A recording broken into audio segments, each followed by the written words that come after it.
So I really don't know how well anybody viewing this is going to be able to see this gauge, but my tank is hovering right around the 1/8 of a tank notch, and I'm going to show you roughly how to find out how much fluid is involved with an 1/8 of a tank.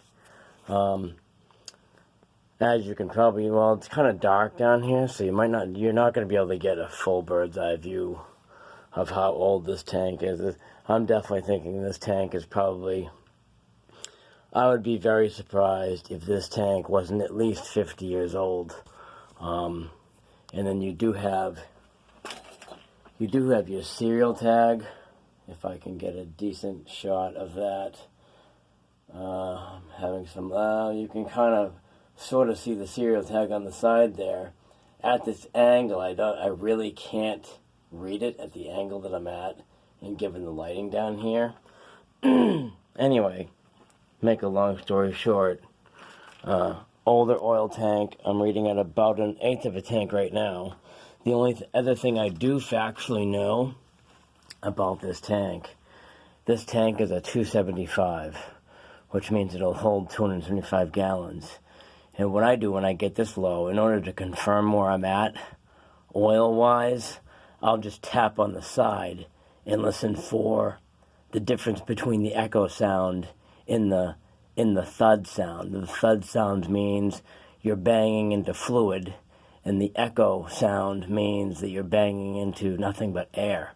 So the last time I was down here, it was right around this height was where the difference between the echo sound and the thud sound.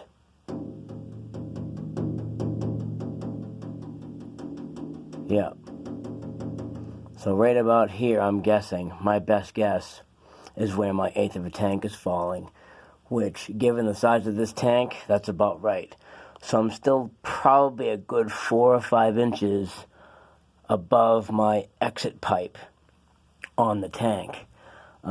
Another rule of thumb is you really don't want to run these suckers too low, because of course with this one being 40 or 50 years old, there's going to be sediments and debris that settle at the bottom that could potentially wreak havoc on how your oil flows out of your exit here. So that's another thing to consider when running these things really low. Thankfully for my house, we primarily heat through a pellet stove.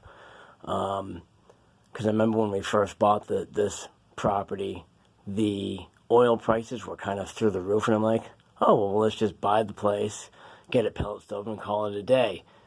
Since then, the oil prices have eased up a fair amount, but what I've done in this situation is we like the type of heat coming out of the pellet stove so much that we really just use we use the oil as a backup.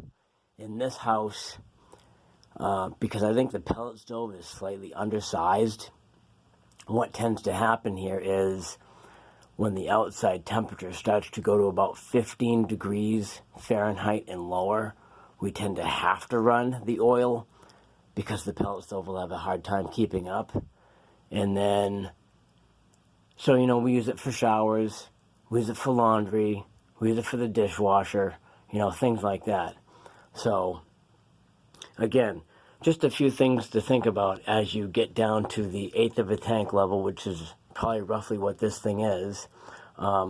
Again, being a 275-gallon tank, an 1/8 of a tank for this is probably still somewhere around between 30 and 35 gallons, which will still carry us for a little while. I actually have the oil delivery people coming this week. So, and again, doing the little thud test towards the bottom of the tank to find out how full or how empty you are is a good gauge to go by too. So, and again, you have to kind of use your own common sense with your tank.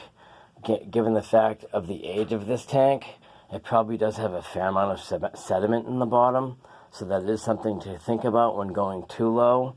But I got the oil delivery people coming this week, so that's the thoughts on oil tanks, oil tank delivery, and running your gauge down Obviously, you don't want to go too crazy low because then you will have to, if it runs dry, you will have to get your furnace primed. So that's the update so far from basically the dead center of New England here. And actually, this is Thanksgiving weekend, so it certainly is cold enough to be running this stuff.